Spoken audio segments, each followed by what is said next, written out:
Duygusal yeme genelde kişinin korku, endişe, stres, üzüntü, işte yetersizlik gibi ve stresle de baş edebilmek için ortaya çıkan bu olumsuzlukları ve duyguları yönetebilmek için yeme davranışına gider ve yedikçe de bu ikisi birleşir ve insanda şu oluşur artık. Yemek yedikçe rahatlama arzusu oluştuğu için sürekli yemek yeme ihtiyacı duyar. Her duygusal sıkıntıya girdiğinde, her strese girdiğinde, her üzüldüğünde, her canı sıkıldığında yeme ihtiyacı duyar. Yeme bozukluğu, yani bu duygusal yeme aslında hem psikolojik hem de fizyolojik rahatsızlıklara sebep olur.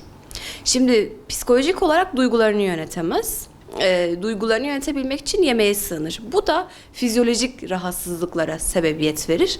Ne gibi? Kalp damar rahatsızlığı, obezite, diyabet gibi rahatsızlıklara sebebiyet verebiliyor. Yani hem psikolojimize hem de fizyolojik olarak rahatsızlanmamıza sebep veren bir durum aslında. Öncelikle fiziksel ve duygusal açlığı birbirinden ayırmamız gerekiyor. Duygusal olarak acıkan insanlar genelde bir olay yaşarlar ve üzerine yeme isteği duyarlar. Duygusal yeme bir anda ortaya çıkar ve kişi hemen tüketebileceği yemekleri bulmaya çalışır, hemen acıkır.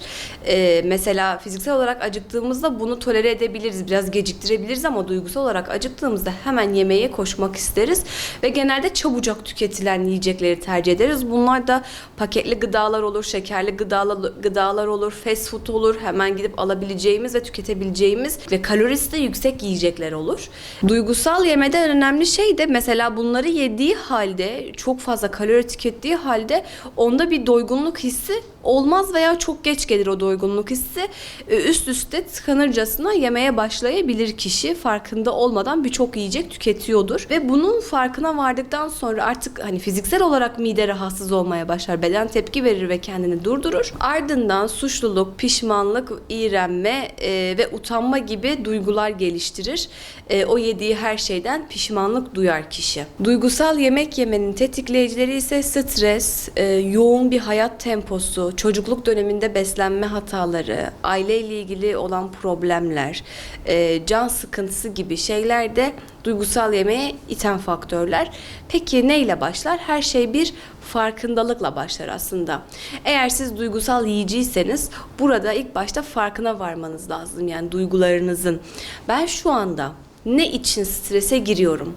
Benim canım şu an neye sıkılıyor? Aklıma ne geldi de ben bunu yemeye ihtiyacı duyuyorum diye düşünüp burada farkındalık oluşturursanız eğer, evet, orada bir adım atmış olursunuz. Aynı zamanda diyelim çok yeme isteği geldi. O an ne dedik? Farkındalık oluşturduk. Fark ettik. Ben şu an duygusal olarak açlık hissediyorum. Bu fizyolojik bir açlık değil. Bunun farkına vardık cepte. Ardından gidip mutfağa mı girme ihtiyacı var? Mutfağa girmeyin. Veya giriyorsanız buzdolabından daha az kalorili şeyler yiyebilirsiniz. Örneğin bir salatalık alabilirsiniz. Hem su oranı yüksek hem de kalorisi az. İşte dişinizi fırçalayabilirsiniz veya su içebilirsiniz bunun yerine.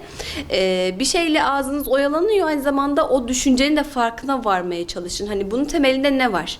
Ve burada psikolojik desteği de size tavsiye ediyoruz. Çünkü bu ilerlerse obeziteye sebep olabiliyor. Aynı zamanda bir diyetisyen ve psikologla çalışırsanız çok güzel sonuçlar alıyoruz. Biz de kliniğimizde psikodiyetle bu süreci devam ettiriyoruz. Hem psikolojik seanslarla, terapilerle hem de diyetisyen eşliğinde kilomuzu veriyoruz, düzenli bir şekilde düzene koyuyoruz. Hem de zihinsel olarak rahatlamayı sağlıyoruz.